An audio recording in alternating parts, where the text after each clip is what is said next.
Evangelho de Mateus, capítulo 6, versículos 9 e 10.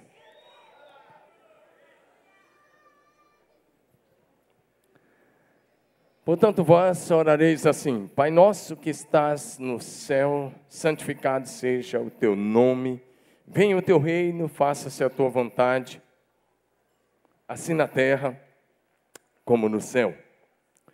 Verso de número 33. Busquem, pois, em primeiro lugar o reino de Deus e a sua justiça, e todas essas coisas serão acrescentadas a vocês.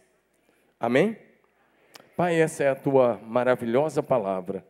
Minha oração nesta hora é que o Senhor fale conosco.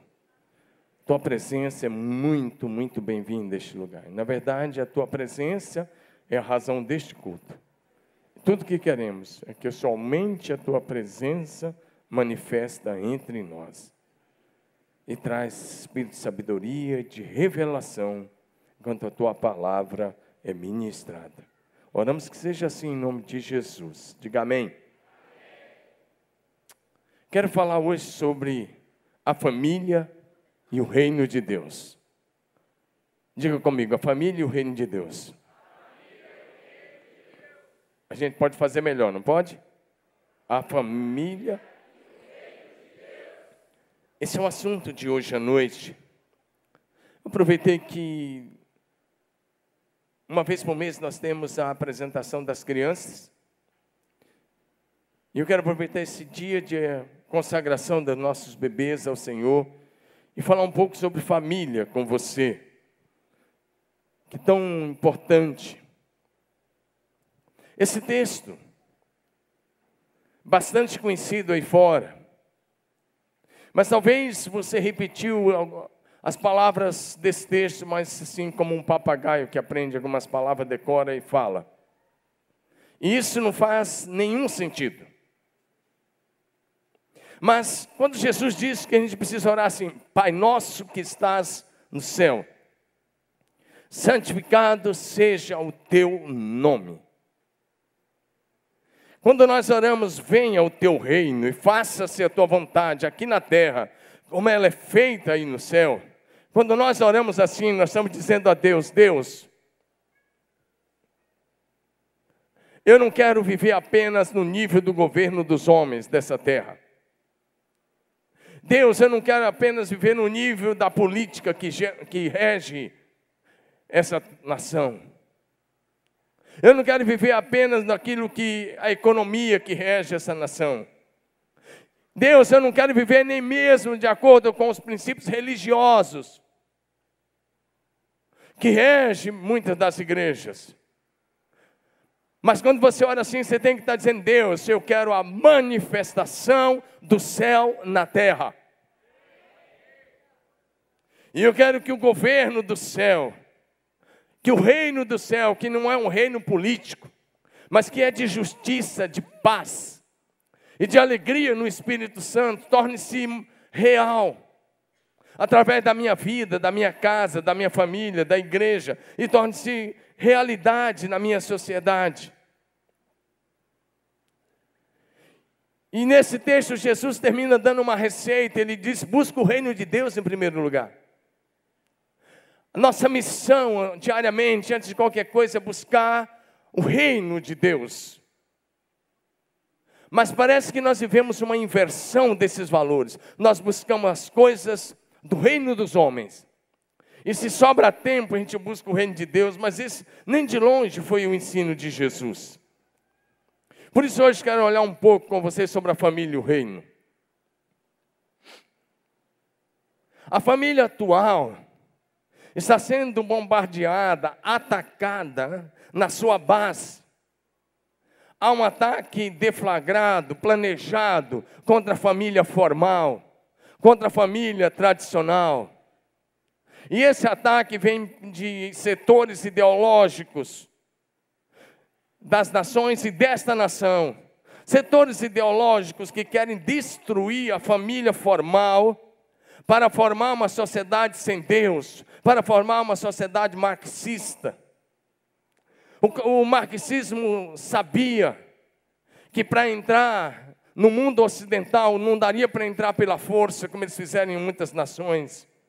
Eles sabiam que teria que entrar atacando alguns valores da família, da educação, da família cristã, especialmente a família ocidental, que vive princípios para a família, que são princípios judaicos cristãos. Sim, porque a nossa base de fé é Israel, não é a Grécia. A Grécia, sim, é uma base de filosofia para o mundo, mas Israel é a base da nossa fé. Então, os marxistas começaram a pensar como nós vamos fazer para entrar em países como Estados Unidos, Brasil e outros. E eles pensaram e pensaram. E eles resolveram atacar as novas gerações. Atacar como? Atingir as novas gerações com suas ideologias.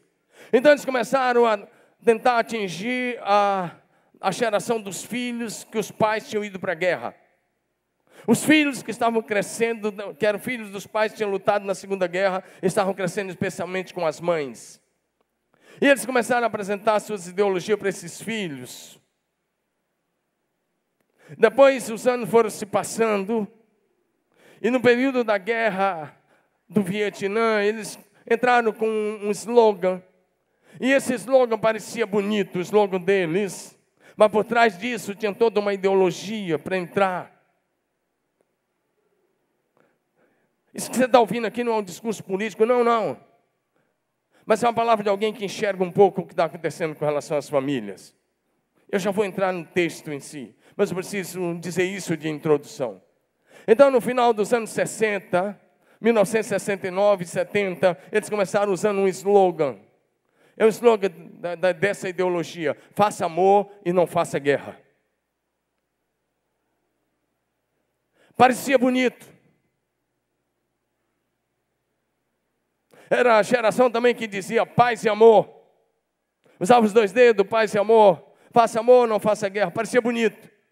Mas por trás dessa ideologia tinha o marxismo entrando com as suas ideologias na vida dessa nova geração. O resultado disso é que as faculdades hoje do mundo ocidental, na sua maioria, são faculdades que os professores são marxistas. Boa parte deles nem tem profundidade de pesquisa. E aí pegam alunos que não gostam de estudar. E se você, jovem cristão, entra numa faculdade pública hoje do Brasil, você vive uma verdadeira inquisição contra a sua fé, contra Deus. E você tem que estar muito firme na sua crença, senão você vai se desviar e até se tornar um deles.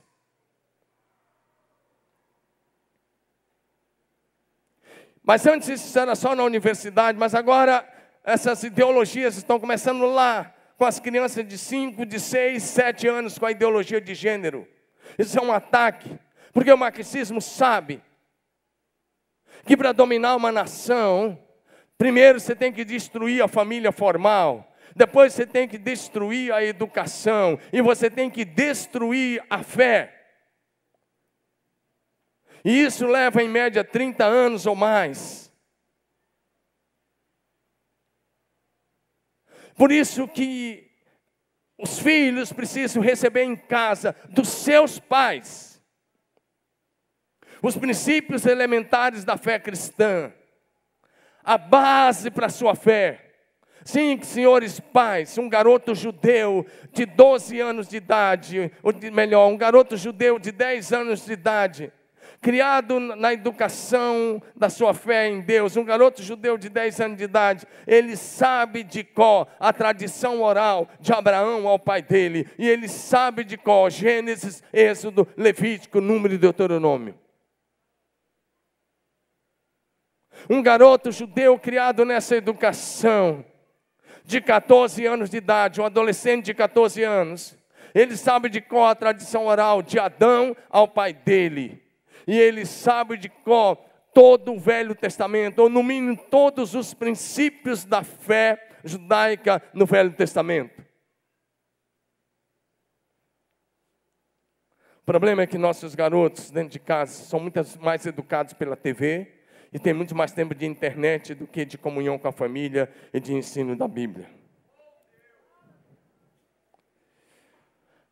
Pergunta para o teu vizinho assim de cadeira: você sabe por que o céu é céu?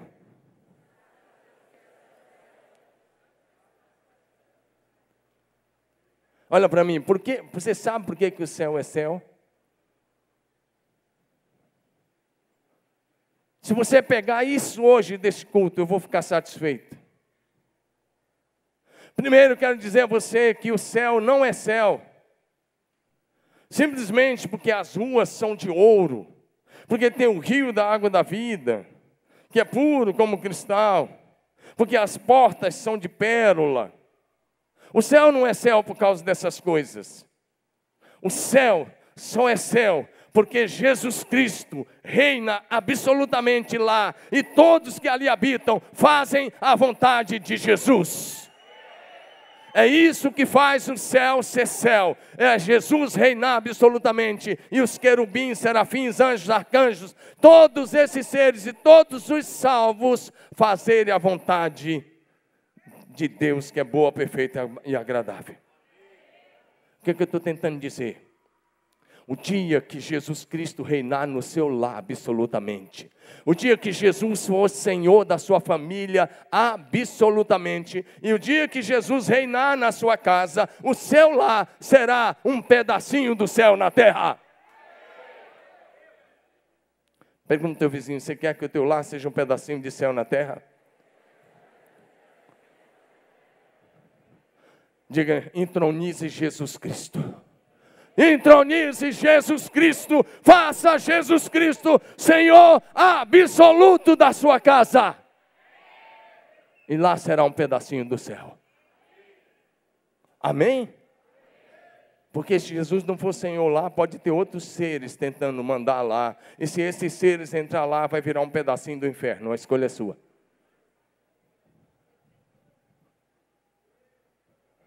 Amém? Então, repetindo, o céu só é céu porque Jesus Cristo reina absolutamente. E todos que ali habitam fazem a vontade dEle. Que isso aconteça na minha casa e na sua casa. Diga amém. Pois bem, no meio dessa geração corrompida, no meio desse ataque à família, no meio dessa geração perversa, Deus quer que o seu lar possa refletir e demonstrar a esta sociedade os princípios do céu, os valores do céu, a linguagem do céu, a cultura do reino do céu. Diga amém, bem bonito aí para a glória de Deus. Em primeiro lugar, minha palavra tem 4 pontos. Na verdade, quem tinha que pregar esse primeiro ponto era a minha esposa. Mas eu deixei para falar com ela tarde demais, ela falou assim: essa hora eu não vou. O segundo ponto era eu mesmo que tinha que pregar. E o terceiro ponto era o Davi. E o quarto ponto teria que ser eu mesmo. Era mais ou menos assim que tem que acontecer, você vai notar por quê. Porque o primeiro ponto é princípios do reino de Deus para as esposas, para as mulheres. Diga isso, vamos lá? Princípios. Não, abra sua boca como uma igreja linda que vocês são, que nós somos, uma igreja maravilhosa. E diga isso, princípios do reino de Deus para as esposas.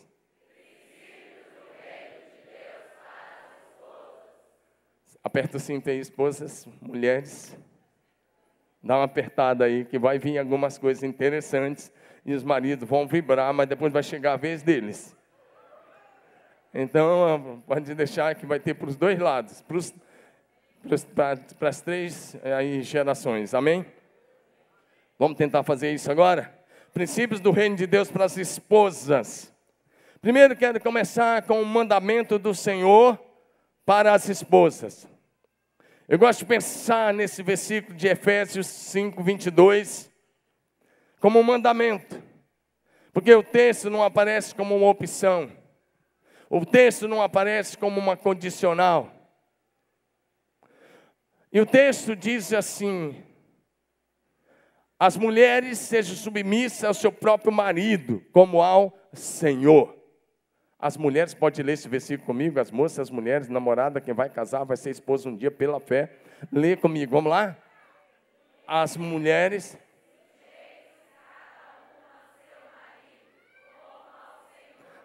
Coloca na outra versão, porque eu usei aqui a palavra submissa.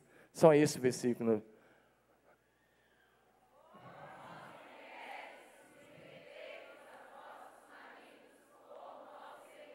Eu sei que alguns pregadores, quando lêem esse versículo, tentam dar um jeitinho. Eu não vou dar nem jeitinho e nem jeitão. Essa é a palavra que está escrita, e é isso que Deus espera de cada esposa que está aqui, de cada mulher. E daquelas que serão futuras esposas. Amém? É o que a Bíblia diz. Não tem que dar jeitinho. Está escrito preto no branco, é a vontade de Deus. Amém? Não requer interpretação. É o que a Bíblia diz. Mas vamos lá. A outra coisa que a Bíblia vai dizer, o princípio do reino de Deus para as mulheres é que elas sejam sábias. Diga, que elas sejam sábias. As mulheres sábias. Provérbios 14:1 diz assim para a gente: a mulher sábia edifica a sua casa, mas a insensata com as próprias mãos a derruba. Diga comigo, a mulher sábia edifica a sua casa. Diga, a tola derruba.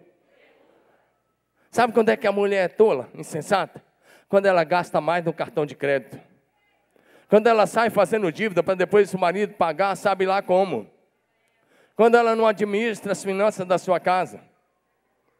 Quando ela não tem vida com Deus, quando ela não tem vida de oração, quando ela não tem vida na palavra. Ei, irmã, acorde, se você tem uma realidade para viver, viva de acordo com aquele que é o padrão financeiro da sua casa. E seja sábia nessa administração.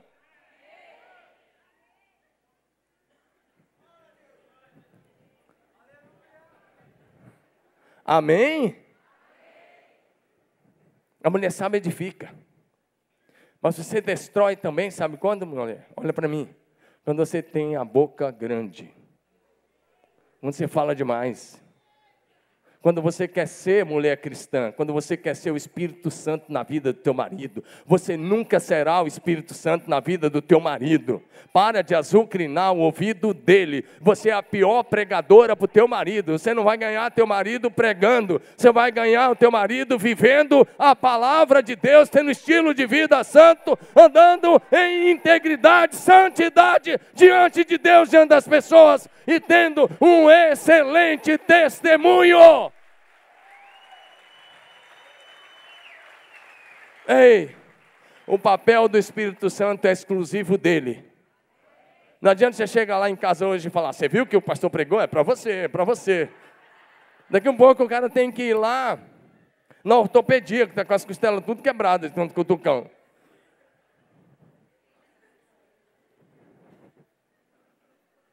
Quantas mulheres sábias nós temos aqui hoje à noite? Você está edificando a sua casa no Senhor? A mulher sábia edifica a sua casa, a tola destrói com as suas atitudes. Pode falar para o teu marido assim: daqui um pouco chega a tua vez. Quero olhar com você rapidamente 1 Pedro capítulo 3, versos de 1 a 6. Primeira carta de Pedro, capítulo 3, versos de 1 a 6. Vai falar do que o Senhor espera das mulheres.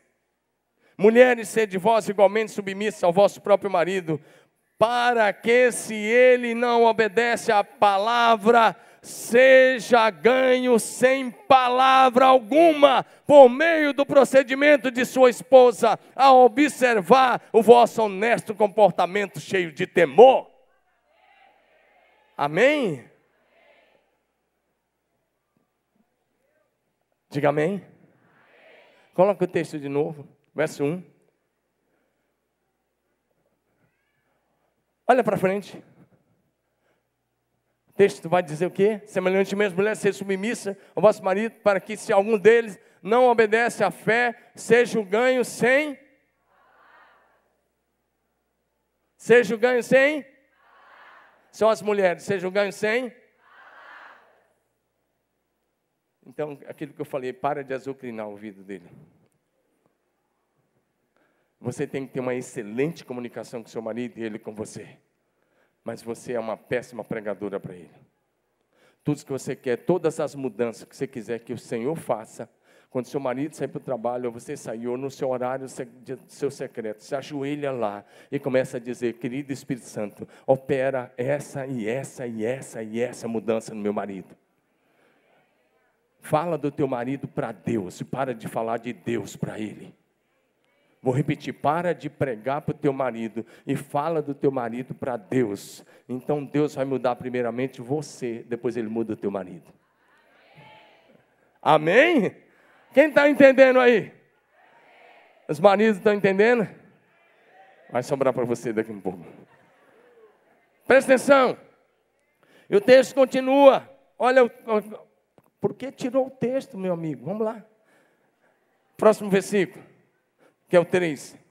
Não seja o adorno da esposa, ou seja, não seja a beleza da esposa apenas o exterior, mas como frisado de cabelos, adereço de ouro, aparato de vestuário, seja porém o homem interior do coração, unido ao incorruptível trajo de um espírito manso e tranquilo, porque uma mulher cheia do Espírito Santo, ela é mansa e tranquila. Diga amém.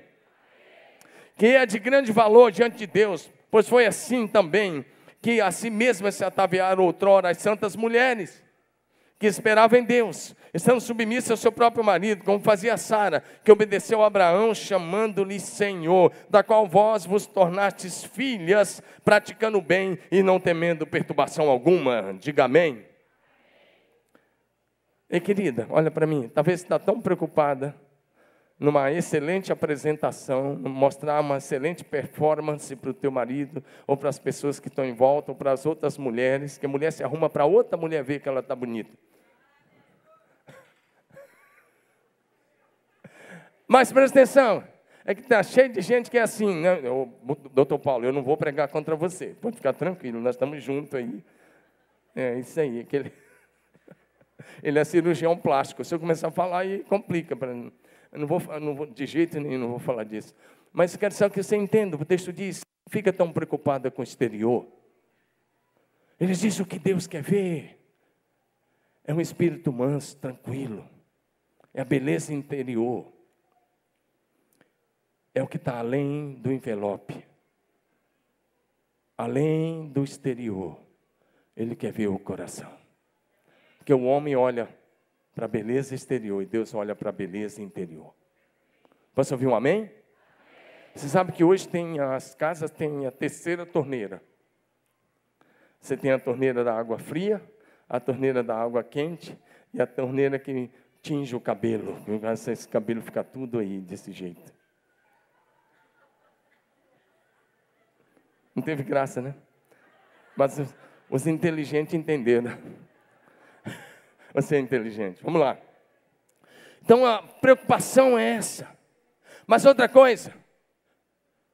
O que o reino, o que as mulheres do reino, como devem ser as mulheres do reino de Deus? Provérbio 31. Eu vou passar algumas coisas para Provérbio 31 para você. Provérbio 31, de 10 a 30, eu não vou ler, mas você vai passando os versículos. Eu quero apenas olhar, porque Provérbio 31 tem uma palavra linda, maravilhosa. O Provérbio 31, no versículo 10, começa assim: mulher, passa na outra linguagem, por favor, só isso aí. Mulher virtuosa, quem a pode achar? Quantos homens aí acharam uma mulher virtuosa? Parabéns. Eu já achei a minha, tem 29 anos. Agora, você tem que zelar aí, amém? Mulher virtuosa, quem achará? O seu valor muito excede a das finas joias. Presta atenção. Característica das mulheres do reino, primeiro, são virtuosas. Elas são mais preciosas do que as joias mais raras. O coração do seu marido confia nela. E não haverá falta. O texto vai dizer uma coisa, que essa mulher é dinâmica, trabalhadora, ou trabalhadeira, ela é uma mulher que faz as coisas acontecer. Não espera acontecer, mas faz. E o texto vai dizer que ela faz o bem e não o mal todos os dias da sua vida. O texto fala que ela trabalha, busca lã, porque na época era assim, tinha que tecer. Eu falei agora há pouco para as pastoras, eu estava numa reunião com as pastoras até agora há pouco, e eu estava dizendo para elas, Susana Wesley tinha 17 filhos, numa época que ela tinha que fazer comida para 17 filhos, imagina, 19 pessoas, ela, o marido e 17 filhos, você cozinhar todo dia para 19, ela tinha que passar a roupa deles, lavar e passar, e ela tinha que educá-los. A educação era a mãe que dava, ela teve que fazer isso. Mas todos os dias, de 1 às 2 da tarde, ela entrava no quarto, trancava a porta, e nenhum dos seus filhos ousava nem mesmo bater na porta, porque ela estava no seu momento a sós com Deus. E ela deu ao mundo simplesmente John Wesley, Carlos Wesley, e tantos outros filhos, foram santos homens de Deus, por causa da vida de oração daquela mãe. Amém, amados? Vamos mais rápido. O texto diz então, continua falando. Olha, ela não é aquela mulher que dorme até 11 horas da manhã.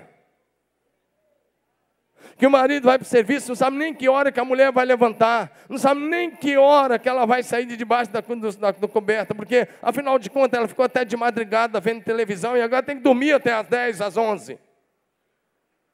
A mulher virtuosa é diferente. Olha o que está no verso 15. Ainda de noite, quando ainda está escuro, ela se levanta e dá mantimento à sua casa e tarefa às suas servas. Vocês estão comigo ou não estão? Ainda escuro, ela se levanta, dá mantimento à sua casa e tarefa às suas servas. Essa é a mulher virtuosa. Amém? Deixa eu ir, andar mais um pouco. O texto vai dizer para ela que ela ajuda, o texto vai dizer que ela ajuda o seu esposo com as finanças. O que ela ganha dá até para ajudar a comprar a propriedade, a casa própria. Verso 17, ela cinge os seus lombos de força. Ela é forte, ela fortalece seus braços. Ela percebe que o seu ganho é bom. Na sua casa a lâmpada não se apaga. Ou seja, não deixa a conta de luz queimar. Troquei tudo. Não deixa a luz ser cortada da sua casa, porque ela ajuda nas finanças do seu lar. O texto continua. Ela estende as suas mãos ao fuso. E o texto diz que ela fazia suas próprias roupas. Hoje não há necessidade disso. Verso 20. Ela é uma mulher generosa. Ela abre sua mão ao aflito e ao necessitado. Verso 21. Tocante à sua casa, os seus filhos, seu marido não teme o frio, a neve, porque todos andam bem vestidos. O texto diz que ela faz cobertas. Verso 23 fala que o seu marido é estimado entre os juízes.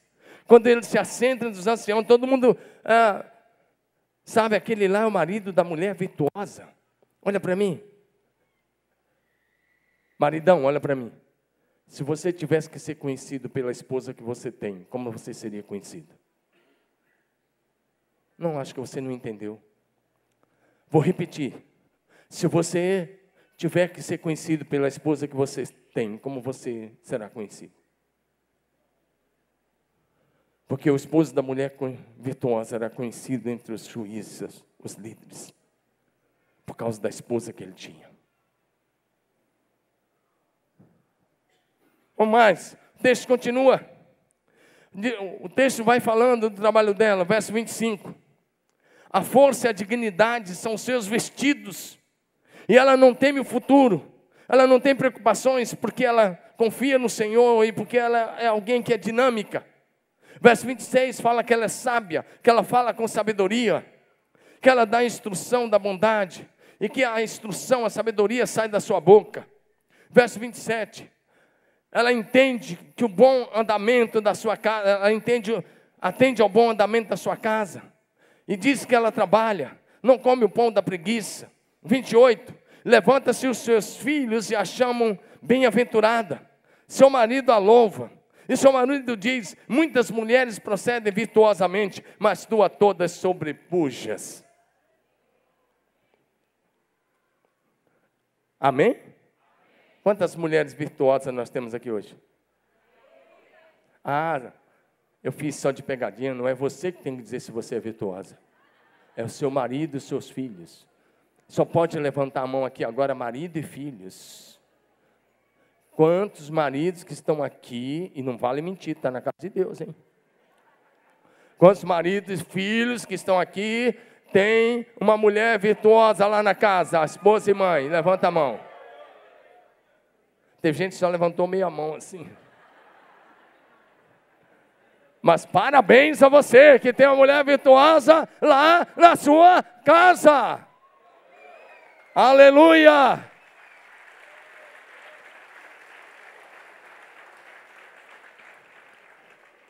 A Bíblia diz também que as mulheres do reino precisam ser mulheres sábias, justas, íntegras, que andem em obediência à palavra do Senhor. A Bíblia também diz que as mulheres, as esposas, as mulheres do reino de Deus, elas são pessoas que servem ao Senhor com fidelidade, com lealdade, são mulheres de oração, são consagradas ao Senhor, são adoradoras que adoram o Pai em espírito e em verdade. Diga amém. Lá em Lucas capítulo 2, de 36 a 38, nos fala de uma viúva. O nome dela era Ana, uma profetisa. Numa época difícil, numa época de escuridão espiritual, essa mulher é uma mulher virtuosa.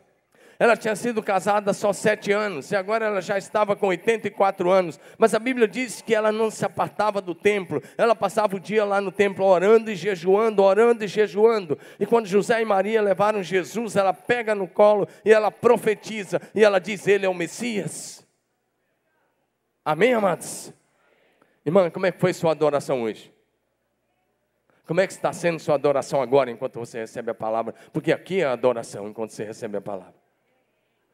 Você já está preocupado que você vai sair, aquele lanche, aquela pizza, ou ir para casa, já olhou no relógio, já pensou assim, que hora que esse pregador vai parar, ou você está vibrando com a presença de Jesus? É isso mesmo? Com esse amém eu não acredito, e nem você. Você está querendo me satisfazer, eu quero que você atraia a presença manifesta de Deus para a sua vida. Para a sua casa, amém? Outra coisa, as mulheres do reino precisam ser mulheres cheias do Espírito Santo. Diga mulheres cheias do Espírito Santo. Diga bonito, diga mulheres cheias do Espírito Santo. Porque se a mulher for cheia do Espírito Santo, ela vai ser alegre, ela vai ser amorosa, a casa dela vai ser linda e maravilhosa, não vai ter reclamação, não vai ter murmuração, não vai ter nada disso. Amém? Porque uma mulher cheia do Espírito Santo é cheia de amor, cheia de graça, cheia de sabedoria e cheia de alegria. Quantos maridos aqui a mulher é cheia do Espírito Santo? Não levanta a mão só para não ficar com vergonha do vizinho do lado, não. Quantos maridos aqui a mulher é cheia do Espírito Santo mesmo, de fato, de verdade? Uma mulher, pode baixar, uma mulher cheia do Espírito Santo não fala palavrão, uma mulher cheia do Espírito Santo não murmura, uma mulher cheia do Espírito Santo não critica, não reclama, uma mulher cheia do Espírito Santo manifesta a cultura do céu o tempo todo na sua casa. Você ouviu amém, irmãos? Que as esposas sejam generosas, diga mulher generosa. Diga mulheres generosas. Quantas mulheres generosas nós temos aqui hoje? Vou perguntar de novo, quantas mulheres generosas nós temos aqui hoje?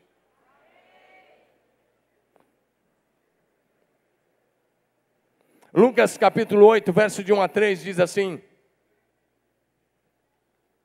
depois disso, Jesus ia passando pelas cidades e povoados, proclamando as boas novas do reino de Deus. Os 12 discípulos ou apóstolos iam com ele. E também algumas mulheres que haviam sido curadas de espíritos malignos e doenças.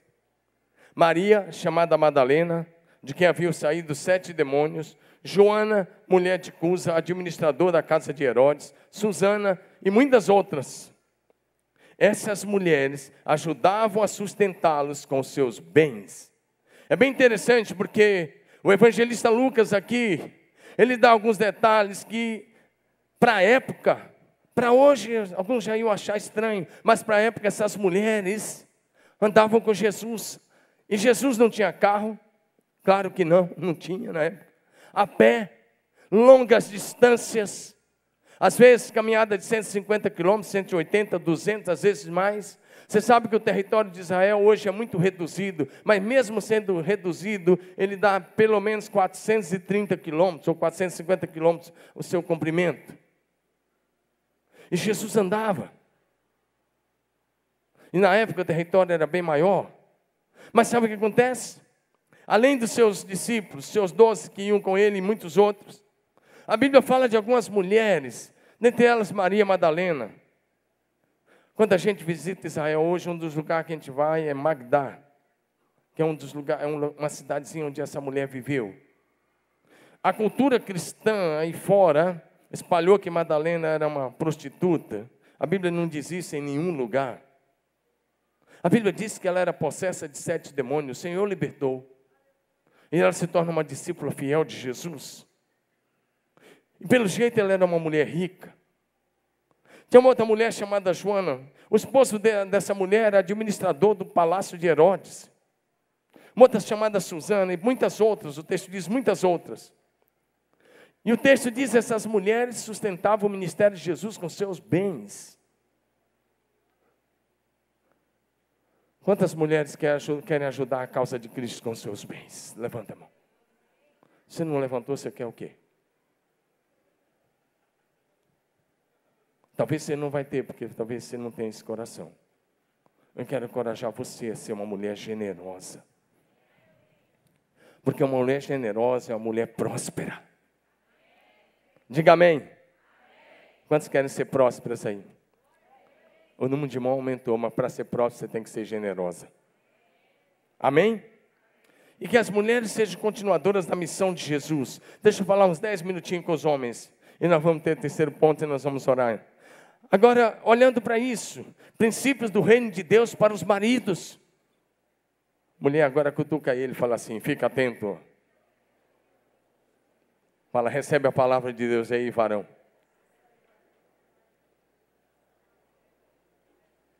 Acorda esse cara aí. Princípios do reino de Deus para os maridos. Ei, maridão, olha para mim, que eu quero falar algumas coisas para você muito séria. Primeira coisa, maridão e futuro marido, se você é jovem e vai casar um dia, e eu espero que você case. Tem gente fazendo assim, é isso mesmo, pastor. O primeiro princípio, querido, que eu quero olhar para você, com você hoje à noite, é que você seja o cabeça do seu lar. Nós estamos vendo uma geração de homens bananas. Eu não estou generalizando, mas está cheio de homem banana, que não, a questão não é mandar, que não assume a sua posição em Deus. Vamos ler a Bíblia, porque se eu falar uma letra que não tiver na Bíblia não vale. Mas olha comigo agora, 1 Coríntios 11:3. Quero, porém, que entendam que o cabeça de todo homem é Cristo. O cabeça da mulher é o homem e o cabeça de Cristo é Deus. Agora vamos colocar esse versículo em ordem. Assim, não estou tentando corrigir, mas a tradução da Bíblia às vezes coloca algumas coisas fora. Vamos colocar pela ordem. Vamos lá? A ordem correta desse versículo é assim: Deus, o Pai, é o cabeça de Cristo. Cristo é o cabeça de todo homem. E o homem é o cabeça da mulher. Vou repetir. Deus, o Pai, é o cabeça de Cristo. Cristo é o cabeça de todo homem, e o homem é o cabeça da mulher. Essa é a ordem das coisas dentro da casa, dentro da igreja e na sociedade. A nossa sociedade não está sendo abençoada porque a gente inverte os valores. E homem que é mandado por mulher gosta de ser mandado. O cara se acostuma a ser mandado. Ela que tem que acordar o cara, fala, amor. Enquanto ela está boazinha, ela fala, nem amor, amor, está na hora de ir para o trabalho, acorda. Se ela estiver brava um dia, no amanhecer do avesso, ela fala assim, eu sou desgraçado, acorda, você vai dormir até que hora? Você não vai para o trabalho, não. A mulher cheia do Espírito Santo nunca vai dizer isso.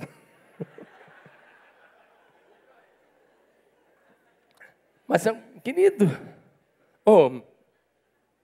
desculpa a expressão de usar banana, mas se você é um cara que não assumiu sua posição em Deus, você está nessa posição. E hoje Deus quer resgatar a sua posição nele. Porque toda mulher bem amada não tem nenhum problema com a submissão. Vou repetir, eu acho que tem corintiana aqui, não é possível. Toda mulher bem amada não tem nenhum problema com a submissão. Amém, irmãs? O problema, meu queridão, é que você quer agir pela força e não pelo Espírito. Age pelo Espírito, você vai ver o que vai acontecer. Diga comigo, Deus é o cabeça de Cristo. Vamos dizer melhor, Deus o Pai é o cabeça de Cristo. Cristo é o cabeça de todo homem. E o homem é o cabeça da mulher. Diga, essa é a ordem das coisas. Assim que está estabelecido no céu. E assim deve ser na terra. Outra coisa para os maridos. Que os maridos sejam sábios.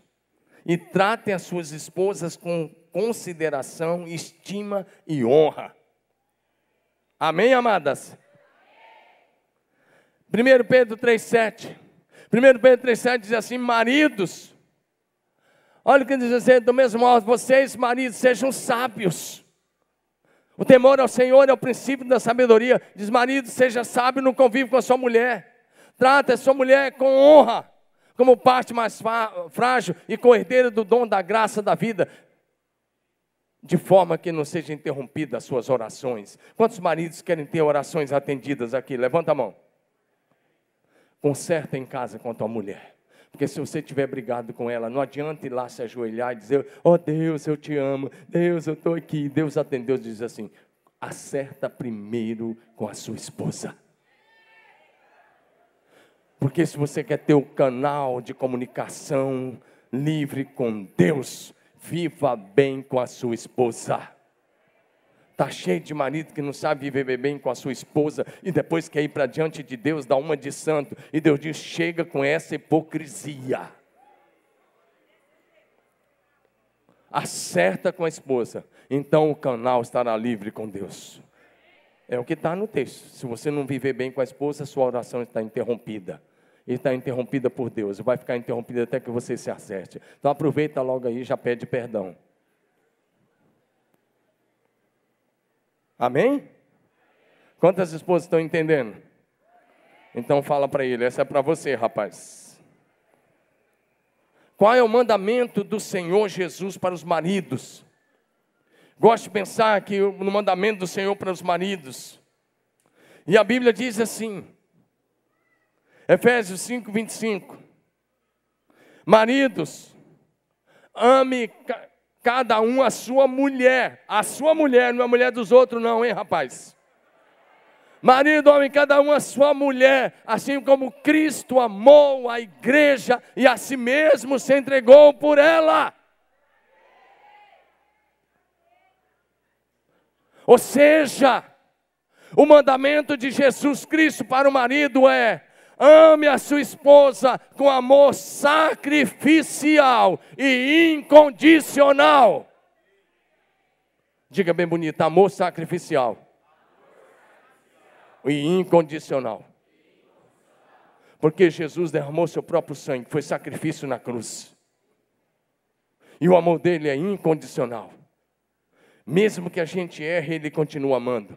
E o amor dele se renova a cada manhã. Nós estamos aqui nessa noite, porque hoje, antes da gente levantar, o amor dele, as misericórdias dele se renovaram sobre nós.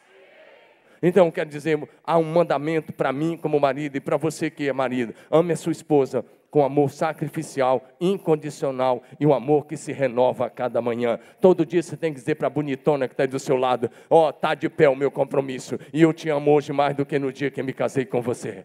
Aproveita e diz isso para ela aí, rapaz. Vai que você está esperando. Para de olhar para mim e fala isso para ela agora. 30 segundos você diz isso para ela. É você que tem que falar, rapaz. Ei, morena tropicana, eu te amo muito mais do que no dia que casei com você. Ué, muito mais, são passados 29 anos. Amém? Agora você fica aí. Às vezes tem hoje de manhã eu usei uma palavra que eu agora não vou usar mais, né? Eu gosto de olhar os casais namorados. Quinta-feira eu estava numa reunião. Você estava lá, né, Thierry?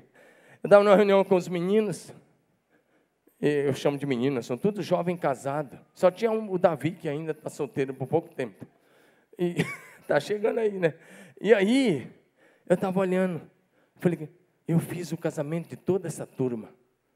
Ficar muito tempo na igreja é bom, mas depois você olha assim, você já fez o casamento, você já apresentou os filhos, e os filhos estão crescendo.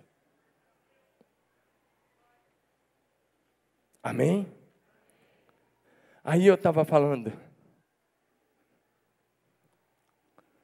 que os namoradinhos, os noivos, recém-casados, estão toda hora. De bitoca em bitoca, não falei agora o termo. Trocando, beijando, toda hora. Um beijinho daqui, beijinho ali, tá.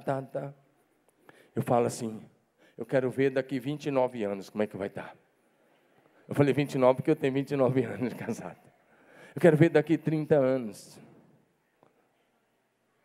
Os que eu casei, eu quero ver daqui 30 anos, viu, Thierry, viu, Carol? Eu quero ver daqui 30 anos com a mesma alegria, com a mesma disposição. Eu quero ver o mesmo fogo.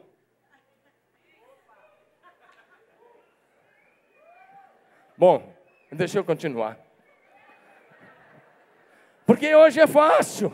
Você está olhando para a aparência, o cara está bonitão, aí ela também. Mas depois você para, se você ficar olhando para a aparência vai mudar com o passar dos anos. E aí, se você não tiver cuidado, você fala assim, o amor acabou. Acabou nada. Você é que não cultivou.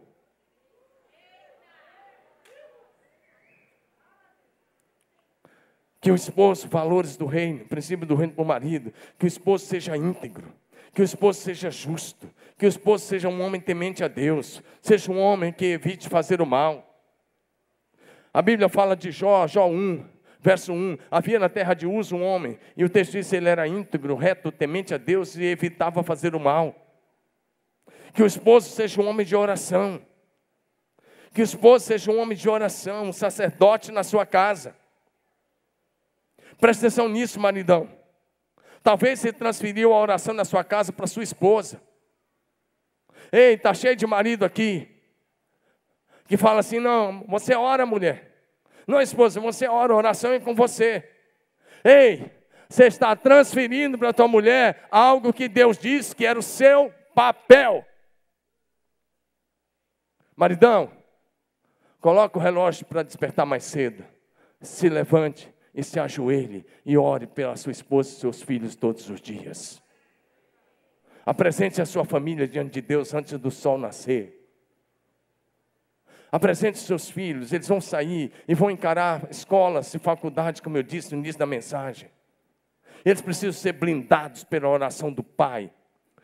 Você é o guerreiro do Senhor da sua casa. Você é o valente da sua casa. E se você não orar, o diabo vai ter lugar na sua casa. Ei, Deus está falando com maridos aqui que precisam se levantar, que estão há anos assistindo a esposa deslanchar no ministério, quando você tem que andar junto com ela. E assim como tem mulheres esperando só pelo marido. Sabe quando é que o casal mais cresce? Quando passa a orar juntos. Deixa eu dizer uma coisa. Meu filho Davi está subindo aqui agora. Mas deixa eu dizer uma coisa para você. Eu orei antes de casar. Eu tinha lido um livrinho. Na verdade, um livreto. Lá no seminário, último ano. Tem bastante tempo, eu nem vou falar o tempo.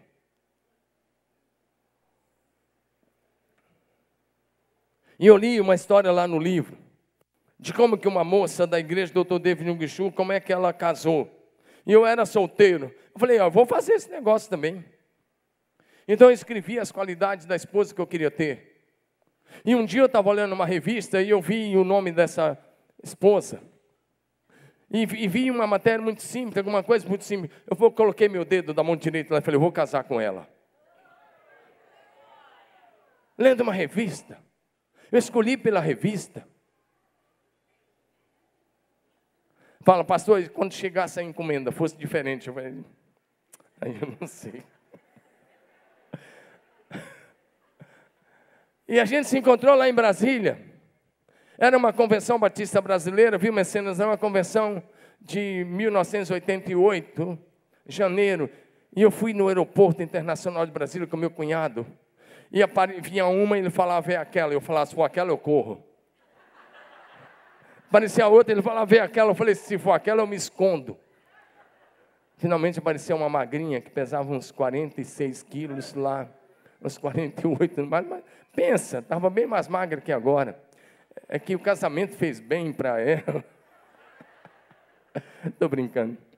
Mas apareceu uma morena lá, eu falei, é ela. E viu, rapaz, você que está enrolando aí a moça, eu não enrolei não. Eu falei, quero ter um relacionamento curto, transparente e santo com você. Mas não falei no primeiro dia não, deixei ela na casa de uma irmã, fiquei na casa do outro, e no outro dia nós conversamos. Já passaram 29 anos. Um ano depois a gente se casou e nós estamos aqui. Nem de longe somos perfeitos. Mas quando começamos a orar, nós éramos pastores em Curitiba, veio a Renata, que estava cantando agora há pouco aqui. Nós oramos, eu deixei ela escolher o nome da filha. Falei, a filha você escolhe, o filho eu escolho. E ela concordou, ela escolheu, ela colocou Renata, e a Renatinha estava lá, e eu orei, Deus, se o Senhor me der um filho. Eu orei ajoelhado, e eu sabia que Deus estava me ouvindo. Se o Senhor me der um filho varão, o nome dele será Davi. Ela não estava grávida, mas eu estava orando para o Davi. Se o Senhor me der um filho, o nome dele vai ser Davi. Porque eu quero que ele seja um adorador, e eu quero que ele seja um profeta do Senhor para as nações. Ele foi um adolescente e é um jovem como qualquer outro. Eu não sou músico, mas eu orei para que Deus desse o dom da música para os meus 2 filhos, e Deus deu. Ele toca a bateria e ele conduz o grupo de louvor dos adolescentes também. Mas eu orei também para que Deus desse o ministério profético. E Deus deu. E hoje é um privilégio. Eu posso pregar essa palavra para você, porque pela misericórdia de Deus, eu vejo aqui a Renata, o Jean, eles já são casados, ministrando ao Senhor. A Renata prega, ensina, deu o ministério da palavra e a música, como eu pedi ao Senhor. O Davi tem o dom da música, ele prega. E um dia, quando estava no outro prédio ainda, sempre que eu... cara, saudade daquele tempo que você fazia isso, hein? Quando eu acabava de pregar, ele pulava em cima do palco. Ele literal pulava, também o palco é mais baixo lá. Ele pulava em cima do palco. E ele falava assim, ele me dava um beijo bem na testa. Falava, cara, você mandou ver. Ele tem liberdade para me chamar de cara. Filho pode. Amém? Ele disse, cara, você mandou ver, você pregou muito bem. Teve um dia que eu preguei. Ele pulou em cima do palco, me abraçou, me deu um beijo. Ele falou assim, cara, você pregou muito bem. Filho, né? Você pregou muito bem, mas eu vou pregar melhor que você. Ele era um adolescente. Ele devia ter uns 12 anos naquela época, 13. Coisa de adolescente, pré-adolescente, 12 anos. Eu olhei para ele, se fosse outro pai ficava bravo, falar, menino, para de ser orgulhoso. Você acha que eu falei isso? Não. Eu usei a linguagem do céu. E eu disse, e eu te abençoo para você pregar, no mínimo 100 vezes melhor que eu. A morte e a vida está no poder da língua. Como é que você abençoa seu filho? Como é que você fala? Como eu disse, e hoje ele nem veio pronto para pregar, eu peguei ele ali na sala. Ele saiu de casa cedo, ele foi para um churrasco na casa de uns amigos aí, e ele disse, eu vou ficar direto, ele nem almoçou com a gente. E ele está de camiseta e tudo, mas o terceiro ponto da palavra, eu vou pular algumas coisas aqui, que eu quero que os pais sejam o exemplo da palavra, no trato, na vida de oração, na integridade, na santidade. Que os pais coloquem a sua casa em ordem e que os pais sejam imitadores de Cristo. Mas o terceiro ponto da palavra é princípios do reino de Deus para os filhos. Eu vou deixar que ele faça esse terceiro ponto e depois nós vamos orar. Vamos receber o Davi.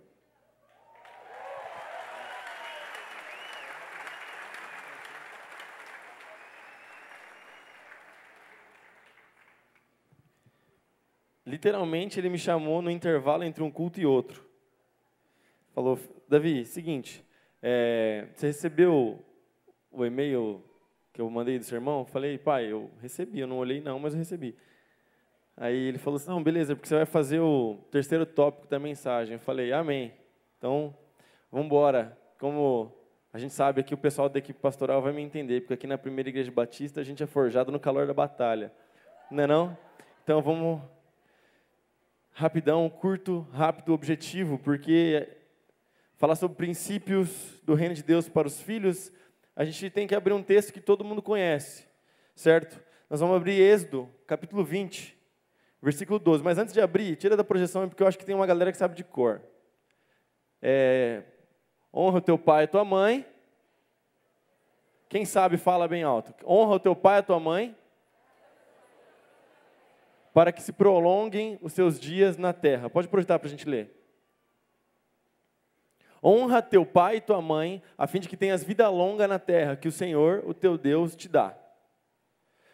Quando a gente estava na época da escola, nosso professor de física ensina que o espaço dividido pelo tempo é igual à velocidade média. Isso é uma fórmula que não tem erro. Toda vez que você fizer espaço pelo tempo, vai dar a velocidade média de alguma coisa. Não tem falha, você vai colocar lá, porque a física é assim, funciona reto, direto, é uma fórmula pronta. Essa parada aqui de Êxodo 20, 12, é tipo a fórmula da velocidade média.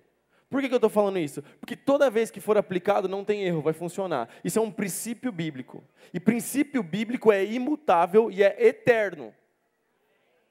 Então, todas as vezes que um filho honrar o pai e a mãe, e vale lembrar que não é dois pais ou duas mães, porque isso não existe, é quando o filho honrar o pai e honrar sua mãe, os seus dias serão prolongados na terra. Isso é um fato, isso é princípio bíblico, não tem erro, não tem variação.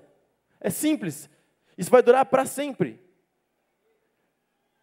Só que o problema é que a gente está vivendo o momento da desconstrução da fé cristã. A gente está vivendo o momento do bombardeio da fé cristã. A gente está vivendo o momento da temporada de caça. E quando a gente fala que é cristão, e quando a gente fala que acredita nesses princípios, o que a gente vê é que tudo isso tem sido tentado uma desconstrução. O pessoal está tentando desconstruir a fé cristã, a fé judaico-cristã. E esses princípios que sempre existiram, e mesmo na galera que não era cristã, sempre foi tomado como verdade, hoje em dia está sendo relativizado. E o que acontece? O princípio da honra está sendo desconstruído no nosso tempo. A gente está vivendo um momento onde os filhos não sabem honrar os seus pais. É isso que a gente está vendo hoje.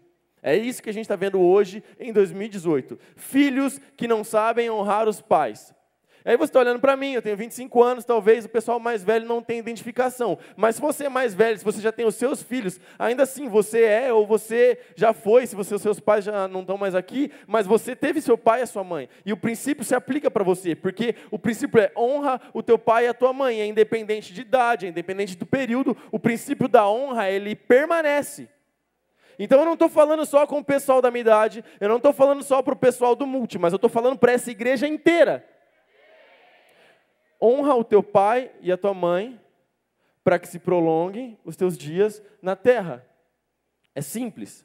Só que a figura paterna está sendo desconstruída. A gente está vendo aí que o pessoal fala que a cultura paternalista é opressora, machista, e a gente não pode viver a cultura paterna.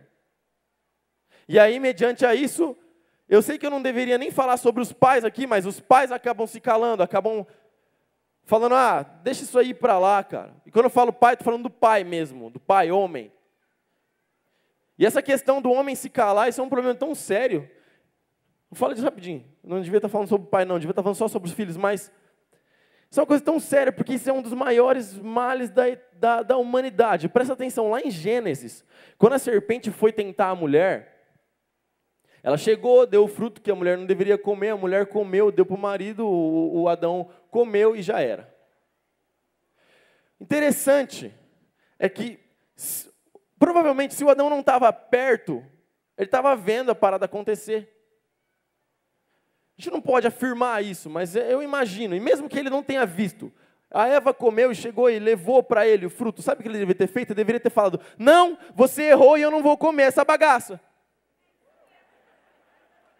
Mas ele foi e comeu.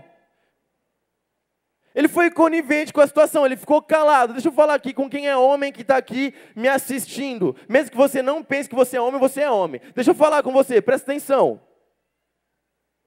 Presta atenção. Você não foi chamado para ficar calado, você foi chamado para falar, para se comunicar. E você não foi chamado, homem, para ser conivente com as maldades desse mundo. Mas você foi chamado para falar e quando você vê alguma coisa errada, você corrige. Principalmente dentro da tua casa. Foi assim que eu cresci vendo meu pai agir. E é assim que eu vou agir no decorrer da minha vida. E aí, esses pais calados, que não falam nada, que deixam tudo acontecer, eles geram filhos que não têm honra. E são os filhos que não têm honra, porque quando o pai faz alguma coisa pelo filho, o meu pai fez porque ele tem a obrigação de fazer. E o princípio da honra é quebrado, automaticamente o princípio da gratidão também. Se o pai faz alguma coisa pelo filho, o filho pensa que o pai está fazendo porque tem a obrigação de fazer. Eu lidero o Ministério de Adolescentes aqui da Primeira Igreja Batista, e eu já vi alguns adolescentes falando assim, eu não pedi para nascer, meu pai que me colocou aqui, então o meu pai tem que me dar as coisas mesmo. Eu não estou inventando, isso aconteceu aqui dentro dessa igreja. Meu pai tem que me dar, Davi.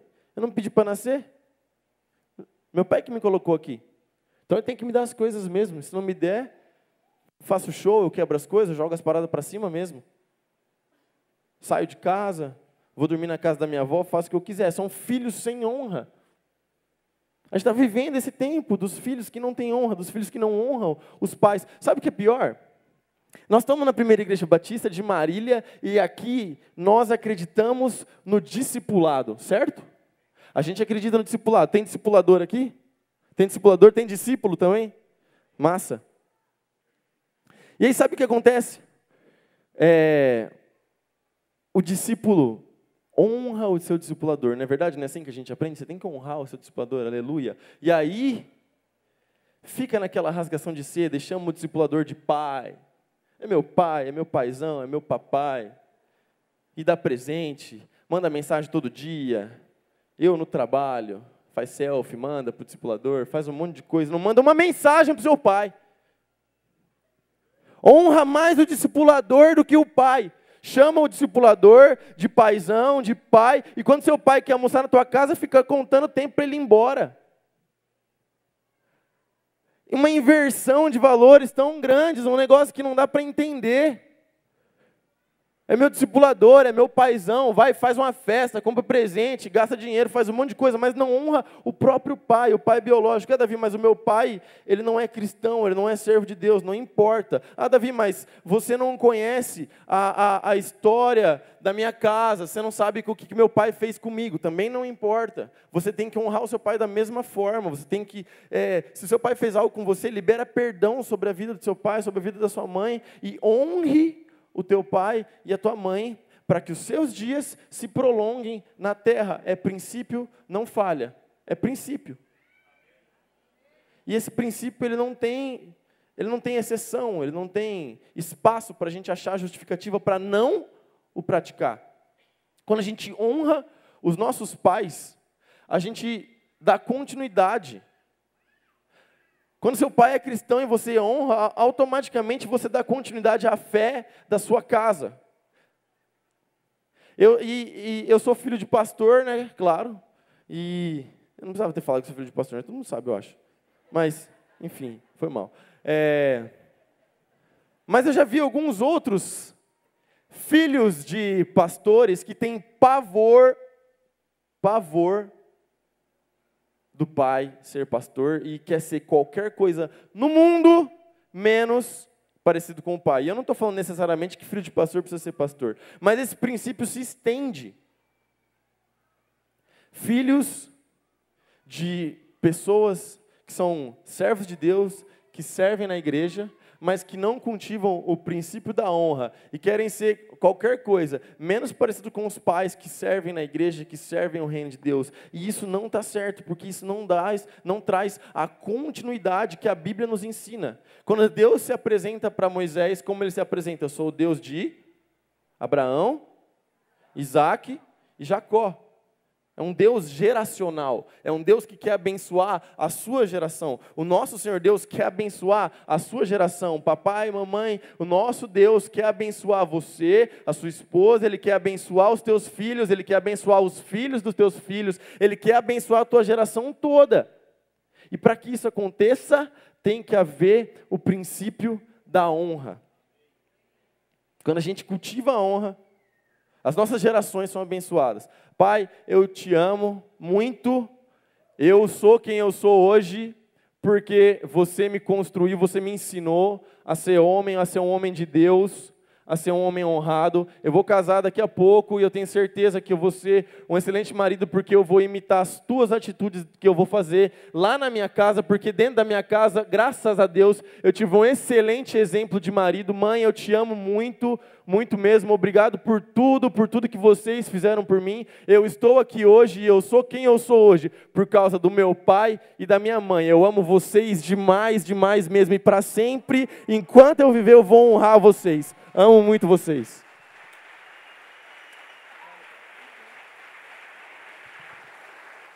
Amém!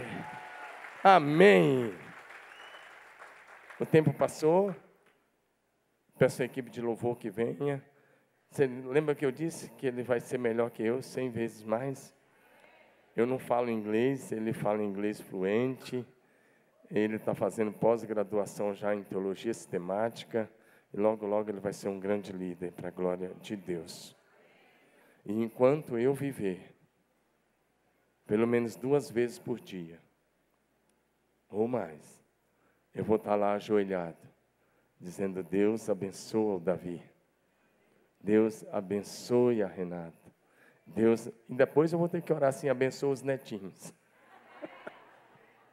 Mas, quer dizer uma coisa. Quando você olha a genealogia de Jesus Cristo, só encerrar com isso. Mateus 1, a genealogia resumida. E você lê de Abraão a Jesus. Olha para mim. Dentro do que Davi estava falando. E você lê de Abraão. Abraão gerou Isaac, Jacó a Judá. E vai até José. E fala assim: Jesus. Olha para mim. Aquele capítulo cobre 2000 anos de história. Aquele capítulo cobre 42 gerações. Cada nome mencionado ali significa que foram filhos que foram pegando o bastão da fé da mãe e do pai. Pegando o bastão da fé das mãos do pai. E foi dando continuidade. 2000 anos de continuidade. Deus está interessado em abençoar não apenas você, mas seus filhos, seus netos. O melhor que você pode fazer, pai, é deixar um legado de fé para a sua descendência. Quem não é pai vai ser pai, quem não é mãe vai ser mãe. O maior legado é a fé. Eu quero te encorajar hoje a fazer um voto a Deus e um compromisso de que você e a sua casa servirão somente ao Senhor. Hoje eu quis pregar sobre família, porque a família é um projeto lindo de Deus. Por isso que a família está debaixo de ataques do inferno. O diabo não pode atingir Deus direto, então ele tem que atingir a família. Eu te encorajo a guardar a tua família, a ser o sacerdote da tua casa, a ser o valente da sua casa, a blindar a tua casa. Pai, se você orar, o Deus colocou os anjos em volta da casa de Eliseu, vai colocar os anjos na sua casa. Se você tem dúvida disso, eu vou pedir a Deus para abrir seus olhos, para você ver os anjos